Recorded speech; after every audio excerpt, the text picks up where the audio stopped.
জানেন বিভিন্ন রকম পোলাও বিভিন্ন তরিকায় পাকানো হয়, বিভিন্ন আঙ্গিকে পাকানো হয়, বিভিন্ন কর্নার থেকে পাকানো হয়, কিন্তু পোলাও বা বিরিয়ানির মেন জিনিসটা হচ্ছে তার মশলা।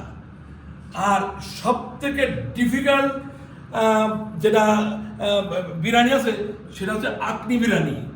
আঁকনি বিরিয়ানি কি?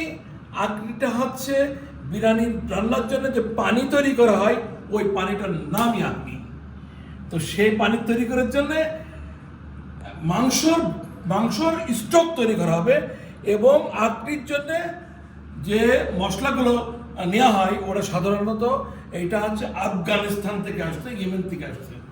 তো আঁকনির স্টক করার জন্য যেটা লাগবে সেটা হচ্ছে প্রথমে আস্ত পেঁয়াজ বড় করে কাটা, আস্ত রসুন 2 ভাগ করে কাটা, আস্ত আদা থেতলো করে, তারপরে আপনার হচ্ছে শুকনো মরিচ আছে, ইলাচি, ছোট ইলাচি, বড় ইলাচি, তারপরে দালচিনি, ইলাচি, লবঙ্গ, তেজপাতা, গোলমরিচ, কিন্তু কালো গোলমরিচ লাগবে আঁকনি পানিতে, আর হচ্ছে লাগবে জিরে, ধনে, মৌরি, জয়ফল, জয়ত্রী, ব্যাস দ্যাটস ইট।